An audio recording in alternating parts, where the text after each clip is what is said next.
Okay. I'm gonna start, even though there was still a few more people that we're waiting for, so they might drop in as we go along. So a warm welcome to all of you once more. I would like to begin with a little check-in,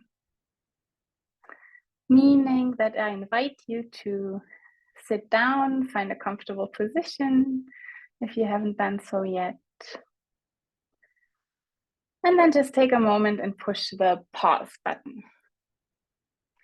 Meaning maybe close your eyes if that feels comfortable for you and turn inward. And then observe. What's going on right now? How does my body feel?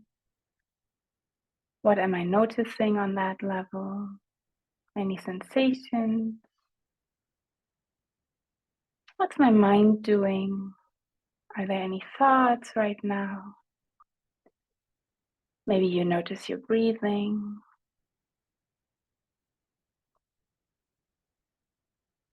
Maybe you notice that you automatically, once you pay attention to your breath, take a deeper breath.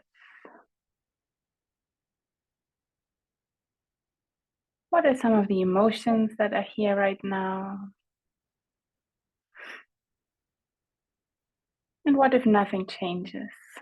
If it's just about noticing?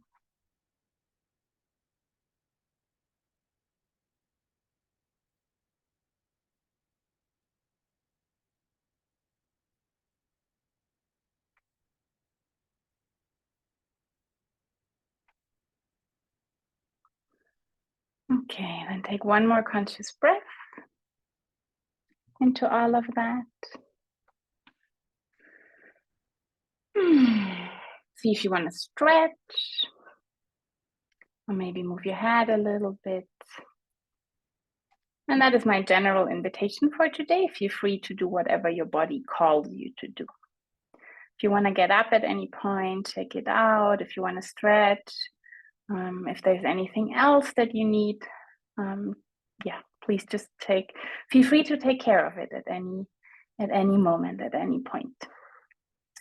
For those of you who don't know me, I would like to introduce myself briefly. I know that a lot of you know me quite well, but for the others, I think it's important to say a few words. My name is Sina Bergholz. I currently live in Oaxaca, Mexico. I am a somatic coach, and in my work, I integrate a lot of different modalities. Several of them include breathwork. I'm a trained clarity breathwork practitioner, which is a form or a development of rebirthing breathwork. I also got trained in compassionate inquiry with Dr. Gabor Mate, and I'm also a shamanic practitioner, so a shamanic worldview or philosophy, if you want. So really is also the foundation of my work. I also integrate a lot of parts work along the lines of internal family systems, but also inner child work into my work. And mindfulness and attention to the nervous system is kind of always there because it's also integral to these other practices. And my goal or my purpose in supporting people is that they find their way back to themselves. That they can connect with what Gabor Mate calls their authentic or true self, what in IFS is called the self with a capital S. And usually that means also first connecting to their bodies and really rediscovering their bodies as a safe home, as a safe base for their explorations in life. And the purpose is for people to be able to have a better relationship with themselves, find more peace, more ease, more stability, and really be able to bring out their talents, their virtues, and live their purpose in life so that they have the impression I'm on the right path here. This is what I'm meant to do. Okay, that is enough about me for now. If you have any more questions, feel free to bring them up in the Q&A afterwards. We have 1 hour for today's workshop, and then afterwards, this will be followed by a Q&A, which will not be recorded. Right, so if you have any questions, feel free to keep them for the second part of this session. I would like to begin by starting to show you a little presentation that I brought for you. Is everyone able to see that right now? Yes, wonderful. Thanks for the thumbs up. So, befriending our nervous system. I introduced myself, that happened already. We did a first check-in. And now the question is, what does my nervous system actually do? My autonomic nervous system. Why is it important? Why are we talking about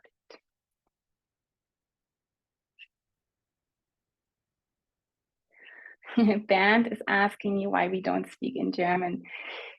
Because I know that all of you speak German, but I have about 10 more people signed up and 10 other people waiting for the recording from the last workshop. And most of them are English speakers. So I know that for this group, it would be better to talk in German, but I will stick to English. In the Q&A, we can switch language. I hope that's okay with everyone. Thanks for asking that. So the autonomous nervous system, the autonomic nervous system, does a whole lot of things. It basically influences, or let me first take a step back. It is a function of your nervous system. It's a functional part of your nervous system. There's other parts of the nervous system as well. And what kind of distinguishes the autonomic nervous system, and that's why we call it that way, is that it runs under the radar. So until we become conscious of it, we don't actually influence it with our conscious will. It's more something that sort of putters along and does all sorts of things in the background, but most people are not aware of it. So to give you an example, when I raise my hand or when I use my vocal cords to produce voice, that is to a large part a conscious activity. The autonomic nervous system regulates all sort of things autonomously without consciousness, like without our conscious mind being there. That's what I mean. And it influences your heart rate, your respiratory rate, so your breathing, your blood circulation, your digestion. It can shut down digestion, for example. It influences your perspiration, your muscle tonus, so it can innervate the large muscles, for example. I'll come to that in a second. It also has an effect on sexual arousal, and I highlighted that on the fight-flight response. And the fight-flight response is particularly important in the context of what we're doing here today and how I work with people. Our autonomic nervous system constantly scans for cues of safety and danger in the environment. So it constantly has its feelers out there and sees, is there something that looks like a threat? Is there something that gives me a sense of safety? And depending on what its assessment is, it, in a very fast movement actually, can move you into one of three states. One of them is your fight-flight state, one of them is collapse and freeze, and the other one is safety and connection. I have brought you a little image to illustrate that. It's a ladder. And this ladder, this autonomic system ladder, is also used by Stephen Porges and by Deb Dana. And a lot of what I share with you today, and also a lot of what we're going to be doing in the course, is really inspired by the work of these two scholars and therapists. However, they use this ladder differently than I do. So if you have already seen that ladder, please be aware that I'm going to swap things around a little bit. And just open to the possibility that it's different, it's a new experience today. So on the highest energy state, when we have a lot of mobilization in our body, a lot of activation, it's the fight and flight response, the fight and flight state. If there is no energy in our system, if it is a limpness, a numbness maybe even, then it's a freeze and collapse state. And energetically, in between the two of them, you find the safety and connection state. And in that state, you are relaxed, but there is still energy at your disposal. Right? You're not asleep, you're just calm. And so it's also a state in which a lot of things can happen. It's a state in which you can focus. If you're on the upper end of the state, it's a state in which you can rest and digest. It's a state in which creativity can flourish, flow can happen. It's a state in which, and that's why connection is so central here, it's a state in which what is called our social engagement system opens up to connecting to other people. So it really is that state also that activates the social animal in us. The person who wants to connect and the person who responds positive to connection, to touch, and so on. The next question is, why does that matter? Right? Why would it matter that I have these 3 different states? Why does it matter that I have this autonomic ladder of some sort in me? And why does regulating it differently matter? I'm gonna in a moment show you the experience of 3 different nervous systems, 3 different autonomic nervous systems throughout the course of a day.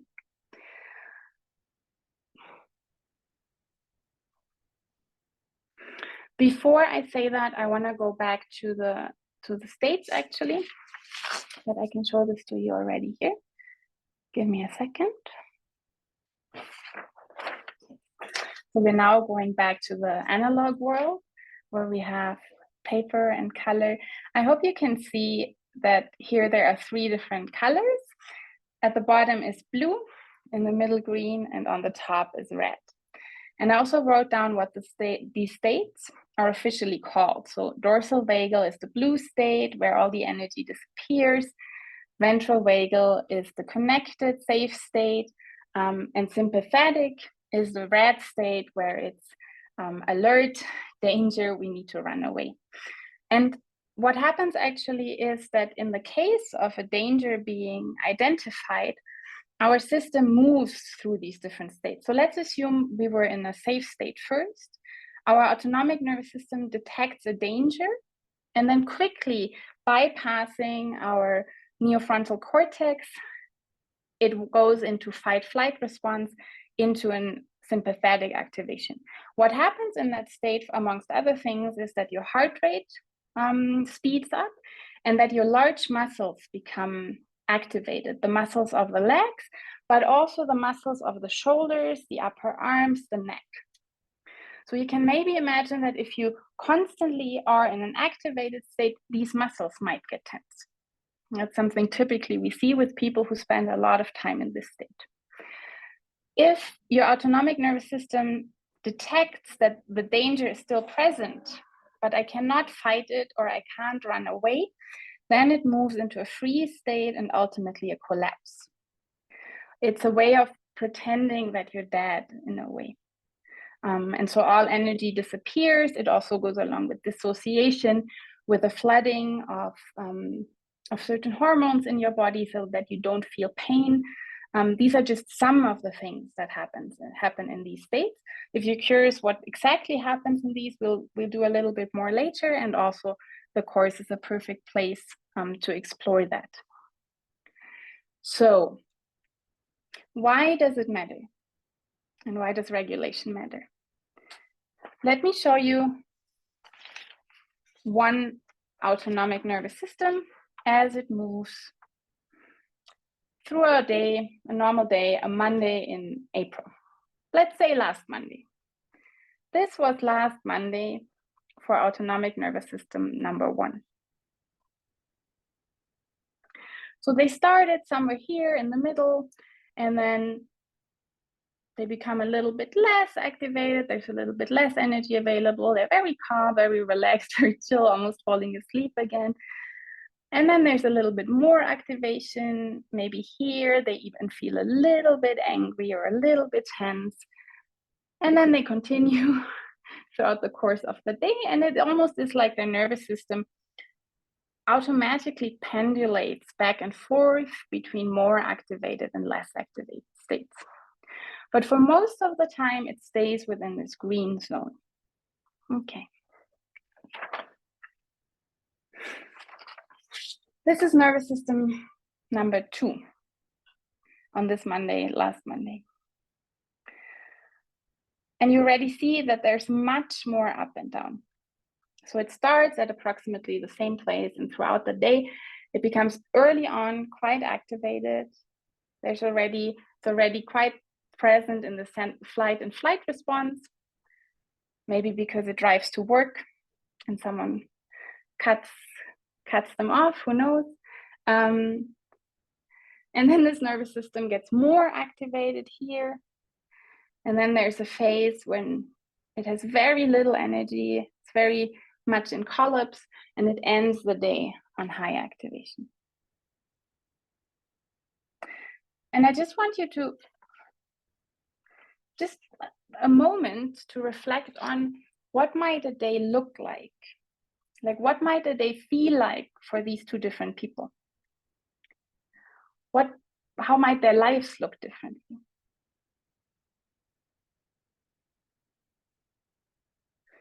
And just reflect on it for a moment. Maybe put yourself in that person's shoes. What might that be like?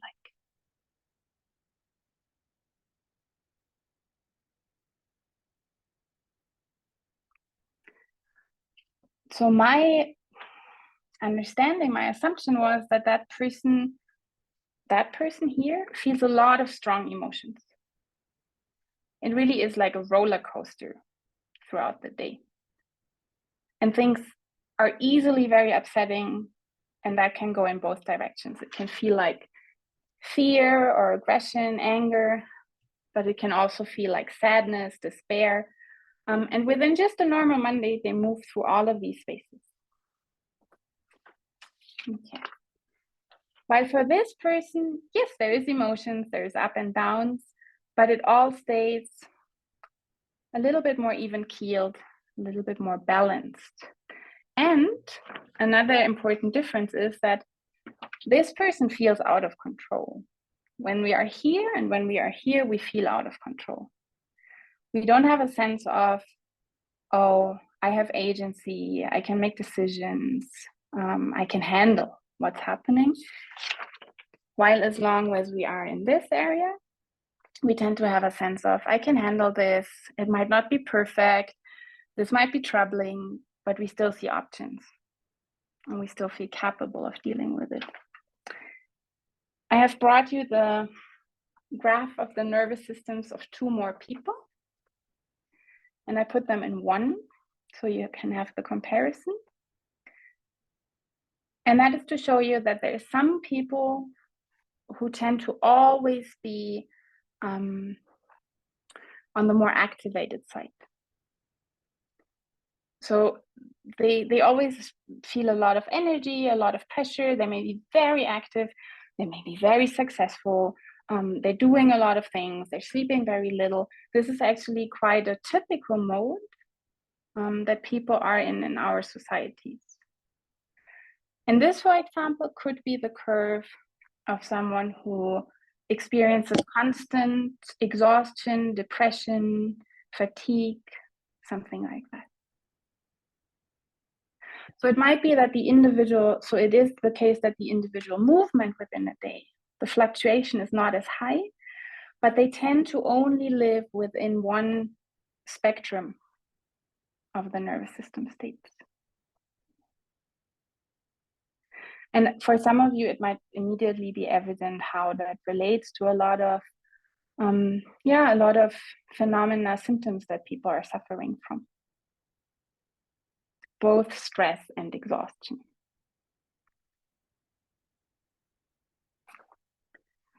And while part of it has to do with how we live our lives, I would say that it has at least as much to do with how regulated our nervous system is. So the same event that happens to these 4 different people in one day would produce very different reactions in their autonomic nervous systems. Okay.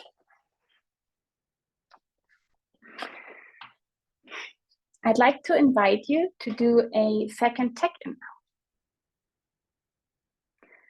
meaning that you again push the pause button and turn your attention inward.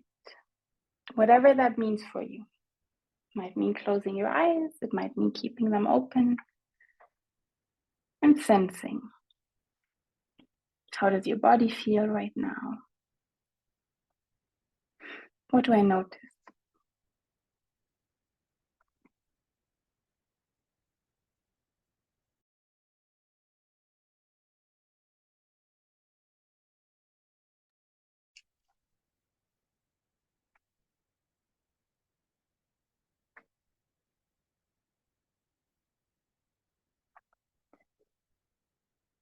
And maybe also notice your breath, your heart rate,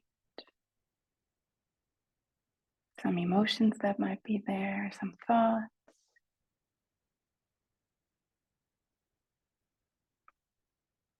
Maybe also some needs or desires come up.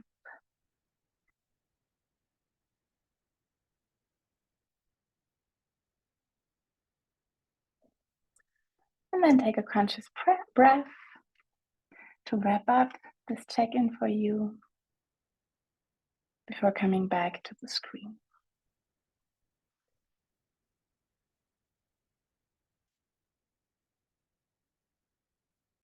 And if any desires came up, if that's something that you can satisfy within this framework by moving, by taking a sip of tea, then do that. And if it is something else, then maybe write a little note on it if you have pen and paper. So you can remember later that you had a desire to eat something specific or go out or dance or love or who knows. I would like to do a little exercise experiment with you. And for that, it would be great if you have pen and paper ready.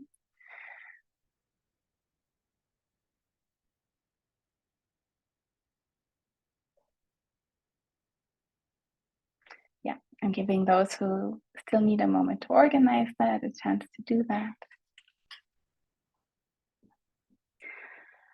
What we will be doing in this exercise is we're going to experiment with a form of state shifting.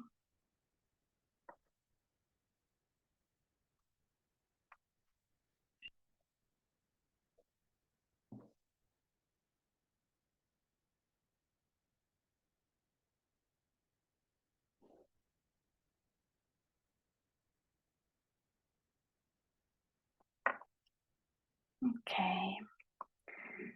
So I invite you to find a situation, to think of a situation that maybe happened recently, maybe earlier this week, maybe last week, in which you felt attacked.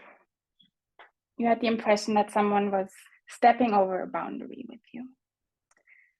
That could be, as I mentioned earlier, being in traffic, if you ride your bike, being cut off by a car driver. It could be an argument you had with someone. It could be being told off by your boss for something that you found was pretty, that was inaccurate or unjustified. It could be your mother giving you unsolicited advice or anything along these lines. And one important thing is, please choose something that on the scale of intensity is about a 4. So if 10 is the highest intensity, please don't choose the 10. Don't take the example where you got so angry that you wanted to kill someone or throw something out of the window or whatever it might be, how your anger shows up for you, or where you just wanted to leave everything. Just take an intensity of 4. And that's not because there's an issue with these higher activation states, like wanting to kill someone, wanting to throw something out of the window, cancel everything, leave everything. It's just that in this framework of this introductory workshop, we can't really tend to that, such a high activation. So find something that is less intense, a 4 out of a 10, maybe a 5 out of a 10, that might work too. And recall that situation where you got angry, where someone overstepped a boundary, where you felt attacked. And recall what happened, who were the people involved, who was present, what was said, What was the environment like?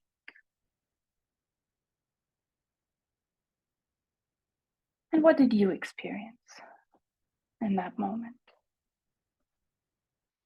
And then once you got the situation, I invite you to dive deeper into your own experience in that moment.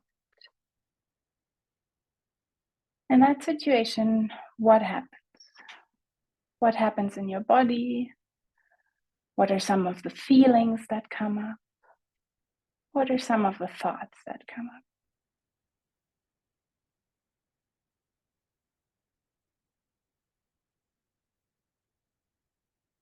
What are some of the sensations that you notice?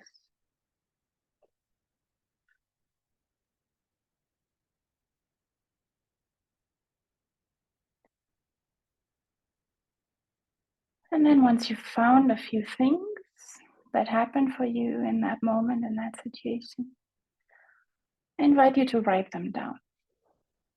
To take your pen, your paper, and write down, what are some of the things I feel, I sense, I think, I say.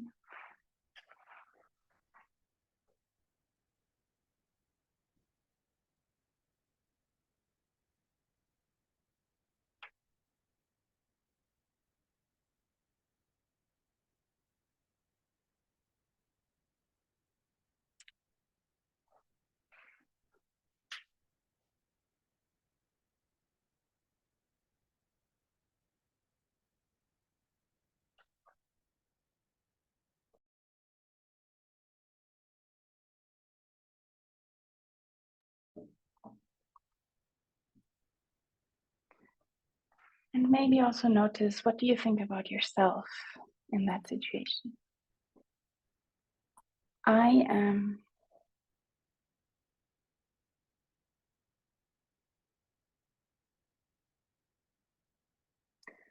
and the world is,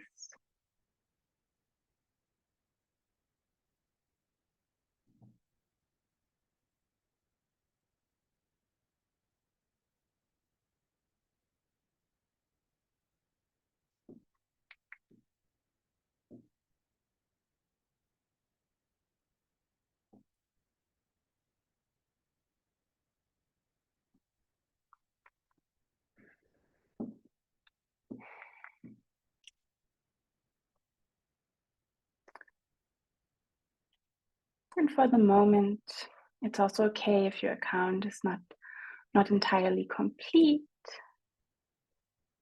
So once you have written down the main things, you can allow yourself to conclude this process and very actively move yourself out of that situation again. In your imagination, move out of that situation again. Take a look around your room. Notice where you are right now.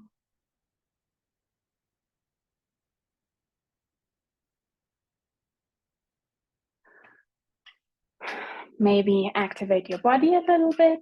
Maybe shake your hands, your shoulders, or stretch. Yeah, you can even get up and shake it out. Whatever your body feels like. Every form of moving is great to shake off the state. Perfect. Yes, wonderful. And then I invite you to also put a hand on your heart and another hand on your belly. Take a conscious breath and exhale with pursed lips.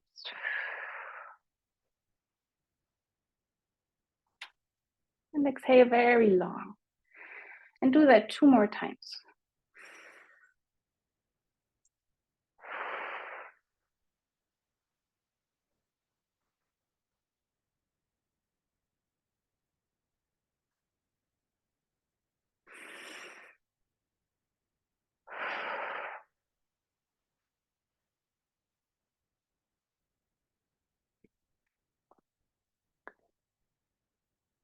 Okay, wonderful. Thank you all so much for going along with this. this exercise, this little practice of mapping. We just dipped a toe into mapping one of the nervous system states. And I would be curious if you want, maybe put a few words into the chat about what you noticed in this state. Can be an emotion, can be a body sensation, or thought that you had, if you want to.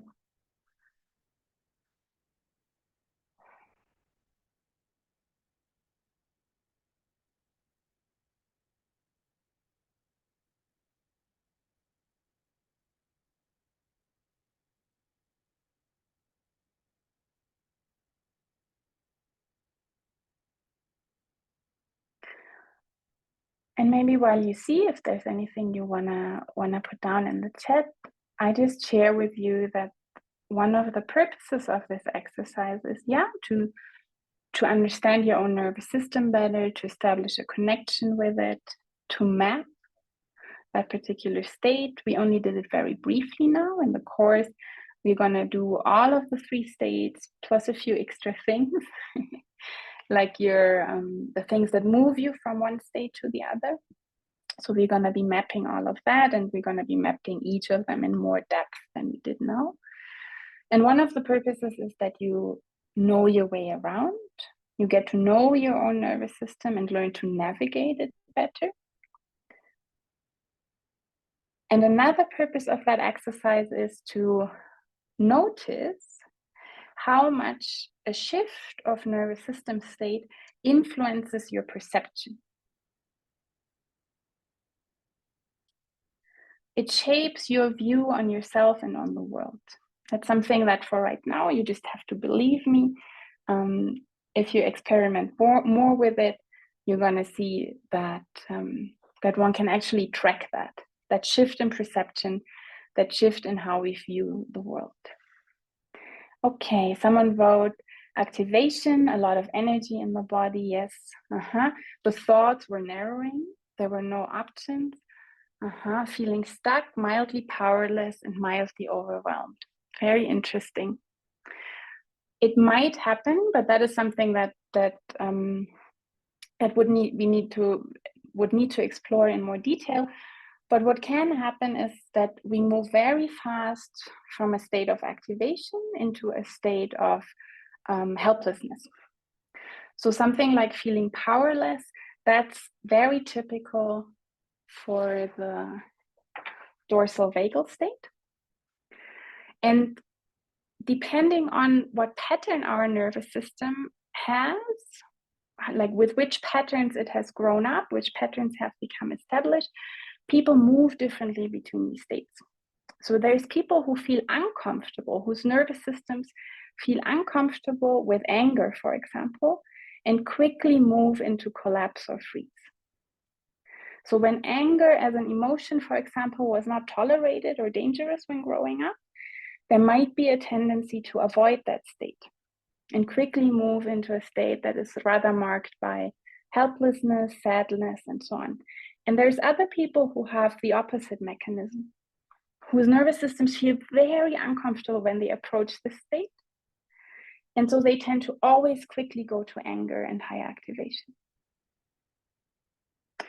And actually, a major aspect of regulation is to be able to tolerate all states,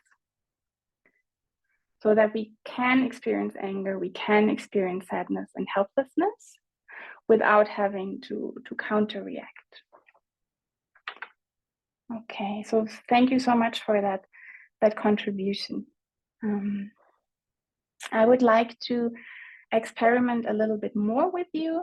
We're going to do one more exercise where we use our breath to influence our state. That exercise is called box breathing. Some of you might already know it.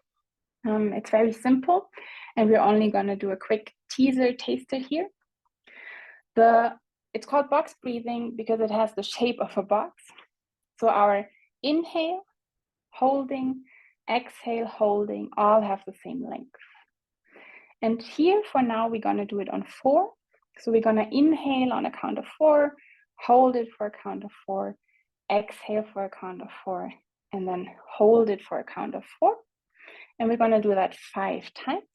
I'm going to count for you so you can just follow along. Traditionally, it's a Hawaiian practice that comes from the Hawaiian shamanic spiritual tradition.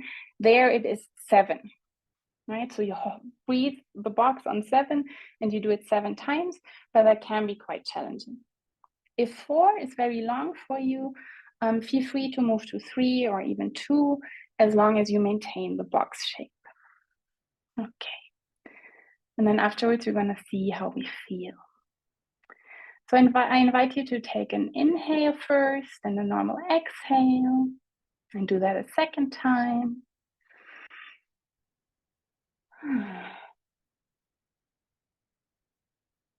And then let's begin.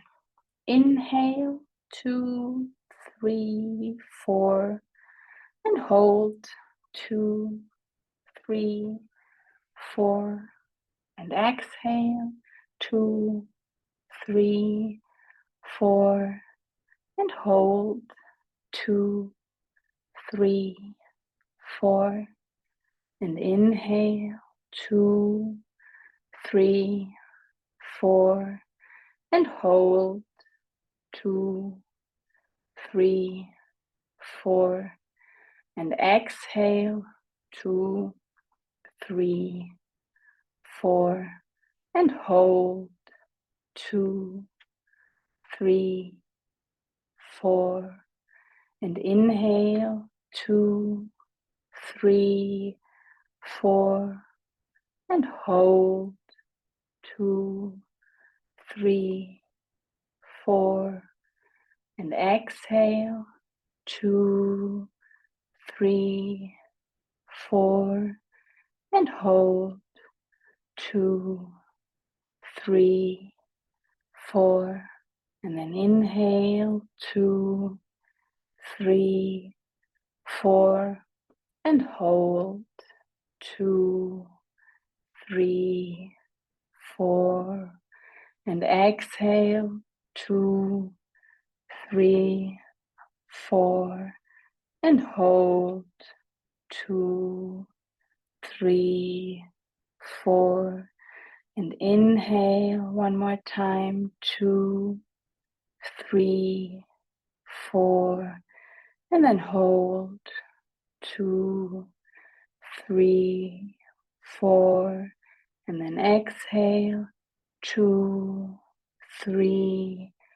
4, and then hold, 2, 3, 4, and then let your breath return to its normal rhythm and stay within for a moment. Let your breath flow as it wants.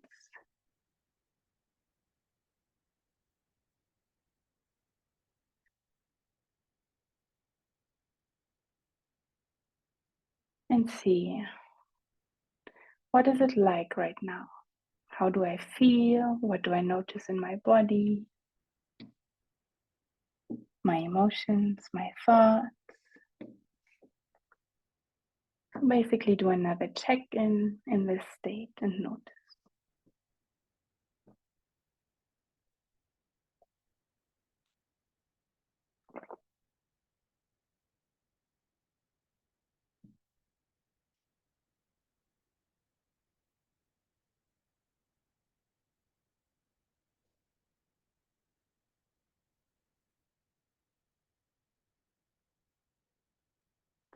And then once you have the sense that this check-in is complete for the moment, take a conscious breath and come back to the screen once more.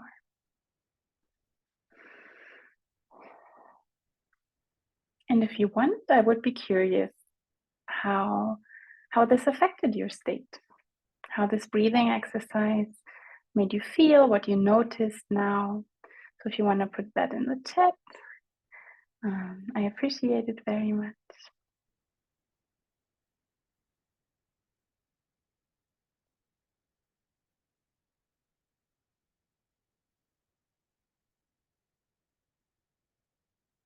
A tiredness came. It was very calming, someone else said. Oh yeah, And for both people, tiredness, and the second person expressed it as, I now sense how tired I am. Okay, wonderful. Thank you so much.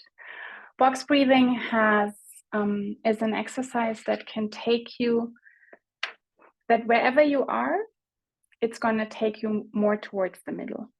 There's other exercises which always have an activating or a deactivating effect. And box breathing tends to take us to ventral vagal. Classically, but we also didn't do the classical version right now, to this area, a little bit on the upper end of the ventral vagal spectrum, where focus and flow is possible. Okay, thank you so much for following along, being willing to experiment. I'd like to return to the presentation once more and show you a graphic that illustrates what we just did. Do all of you see the top-down, bottom-up circle right now? Yes, wonderful, thanks. So shifting our autonomic nervous system state, or regulating that state, healing in general, changing in general, living in general, happens between top-down and bottom-up processes. Top-down processes are where we use our brain, our conscious mind, to influence our body and unconscious mind. And bottom-up processes are the other way around, where we work with the body, with the unconscious mind, to have an effect on our brain, on our conscious mind, on our thinking. And we right now try two different versions of that. So we did a top-down process first, where we imagined a situation, and just by thinking of that situation and putting ourselves into it, we shifted our state. While in the second exercise, we used our breath, we used our body to shift our state, and then also shift our perception and our thinking. And in my understanding, in order to get to regulation, we have to use the 5 different elements that I put down here for you. So we need to work with the body, we need to work with emotions, we need to work with the mind. We've dipped a toe into all of these waters today. We also need to work with behavior and with energy. And whenever I work with clients or groups, and also in the course that will be starting in 10 days approximately, we work with all of these elements. And actually, if you look back to that graphic, the reason why traditional talk therapy has, or where it hits a certain limit, is that it only uses top-down process. While the bottom-up processes, where you work with the body, where you work with that side of regulation, usually is missing. And so my understanding is that we really need all of these 5 elements. And if you're interested in that, maybe in the Q&A, I can give you examples for each of these. Because, for example, it's quite interesting, actually. For one example is that in the realm of behavior, working with boundaries and learning to set boundaries and so on is a typical form of changing behavior in order to better regulate your nervous system. And there's other examples for the other 4 elements. I'll now talk briefly about the course, because today was really just a teaser for what's going to happen there. So I was doing my best to give you little examples of where this course is going to be heading. It's a 4-week course. It has an immersive nature. Immersive insofar as we do have the 4 sessions each Sunday, but we will be doing exercises and have journaling prompts and read between these sessions. So the idea is that really for 4 weeks, we immerse ourselves as much as possible, as much as we can fit in our everyday, and as we want to, into befriending our nervous system, meaning we get to know our nervous system more, meaning we learn to navigate it, we develop a more accurate or better map of it, we understand how we move between states, and we also learn how to overall get to more regulation and more emotional regulation, and just a more generally more peaceful and more nourishing experience of ourself in our body and our lives.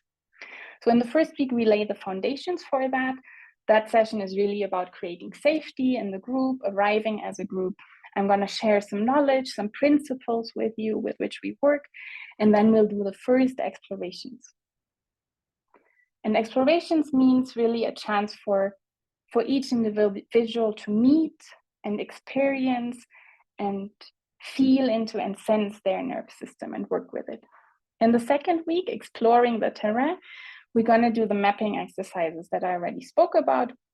And we're not only going to map the different states, but also what is called glimmers and triggers by Dana. So that means things in our life that help us to get to ventral vagal, to the safe and connected state, and things in our life that actually pull us out of this state. In our life and in our perception, actually. And then in week 3, we travel into the past while staying firmly grounded in the present. That is always the starting point and the anchor point. And we look at where do the patterns come from that I have in my nervous system, right? So for example, we mentioned that earlier in the session, if a certain emotion, if a certain nervous system state is not accepted in my family, then I might develop a pattern of avoiding that. We also often mirror our parents in terms of nervous system regulation. So there's really a lot to dive into around family dynamics, growing up, early experiences, can even include what the embryo experienced in the womb already. And in order to explore that and to integrate and really process some of the experiences so that we can begin shifting the patterns, we're also going to dive into altered states in that session. In the week 4, it's called Into the Future. We're traveling into the future while staying grounded in the present. And the idea there is to really look at concrete practices, strategies, and tools that we can use and take with us and cultivate over time to shift our state short term, like we did now in the session, but also to get to more regulation long term. Okay, I hope that gave a good impression of what lies ahead of the participants. And I have already mentioned it's immersive and experiential, so it's really about having an experience with your nervous system.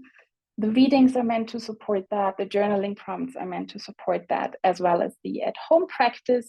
There is the group support throughout these 4 weeks, and there are these 4 sessions on each Sunday in May and the first Sunday in June. They will be recorded for the participants, so if you missed something, you can catch up. But of course, it's preferable to be present because I think it's just a more joyful experience. The dates of the sessions are listed here, and it's also all available on my website, where I also give tons more examples of what you're actually going to take away from the course if you decide to do it.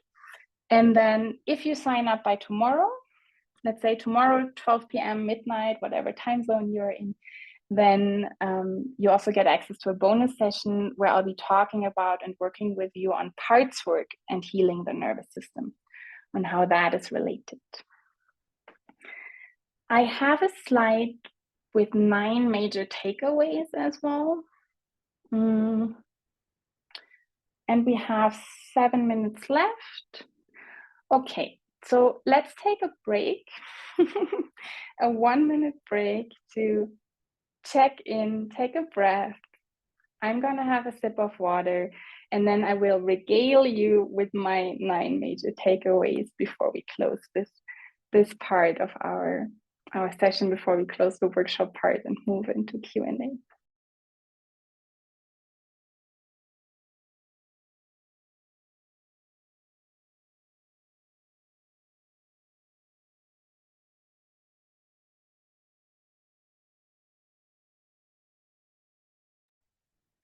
And if you want, you can take a deep breath and maybe exhale with a sigh.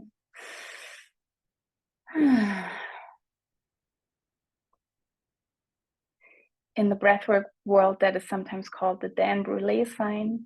Dan Brule is one of the more famous breathworkers who travels all around the world, spreading different practices.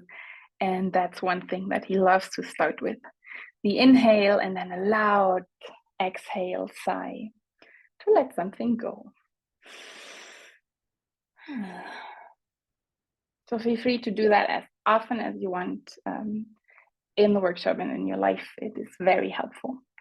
Okay, so the 9 major takeaways, I have mentioned most of them already in passing or in detail, and it really is just my attempt to sum up something that has a lot of aspects, is super complex, but I wanted to highlight certain things. And one of them is that our nervous systems link to each other.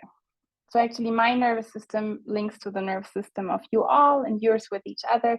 It can be felt more intensely if we are in one physical material space, but it definitely happens also when we are in a virtual space. So I could notice that your nervous systems were calming down through the box breathing, and that had an effect on me too, even though I was not doing it, I was just counting it. And this linking of different nervous systems to each other is also at the core of Stephen Porges' work, because for him, it's really very important to say, we have the biological platform to be connected to other humans. And this connection with other humans is embedded in our platform, and then the connection regulates that platform, right? So it's really a full circle when it comes to being around other people or with other people. That also means that the parent's nervous system is of crucial importance for a baby's experience and the development of a baby's nervous system. And in particular, because when a child is born, their nervous system is not yet fully developed. So it needs the parents for regulation. And if the parents, for example, are emotionally dysregulated or very stressed, be it because of their circumstances, be it because of what they inherited, then that can set the child up with a nervous system that is prone, for example, to more fluctuation or to be just in one space of the ladder. Yes. And there's neuroplasticity, meaning that until the end of your life, until you die, you can still change, because your brain and your nervous system are malleable and meant to be. Important is also that the nervous system already develops in the womb. I already mentioned that before. So already at that point in time, certain structures are put in place that form the foundation or that form part of what develops later on. Both of these points also link to trauma. And trauma is really, at the essence of it, is something that happens with your autonomic nervous system. So these two things, learning about the autonomic nervous system and healing trauma, for me at least, are really inextricably linked. And if you look at the work of people like Porges, Dana, Bessel van der Kolk, Peter Levine, you can also see it in their work clearly. The next main point is the big star in the middle of the slide. I didn't put the words around it, but that one stands for my core message, if you want so. And that core message is that the state of your autonomic nervous system influences your perception, your thinking, your feeling, how you see yourself, how you see the world. It influences and shapes your experience of the world and of your life. So for example, just because a situation is stressful doesn't mean you have to be stressed. It depends on how you navigate and regulate your nervous system, how it responds. There it comes, the big star in the middle. Now you can see it. The breath, furthermore, is a portal to the autonomic nervous system. We have experimented with that a little bit today. You got a taste of that. It explains why breath work in its different forms and shapes and variants is so important. We also experimented today with state shifting. So the main takeaway here is it's possible for you to shift your state, short-term and long-term. I also want to share with you that in my experience, and it's also confirmed by research literature and so on, and the experience of many other people, a better regulated autonomic nervous system will make a huge difference for your relationships and will really help you improve them. And finally, And it's beautiful that is right opposite to trauma. There is an inherent wisdom in your autonomic nervous system towards being well regulated. We just need to tap into that wisdom, and we need to remove the blockages, the obstacles that have been built over time. And I find that is a beautiful message with which to end.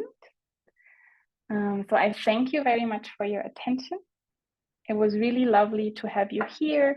I thank also everyone who's watching the recording, who didn't have the chance to be in the session, but is seeing it afterwards. And we're now going to move into the Q&A. And if you're watching the recording and have questions, please feel free to message me, to drop an email or messages on the website. Yes, I'm looking forward to hear from you, and thank you again for your time, attention, and presence. And now let's head to your questions that you can write down or ask me in person.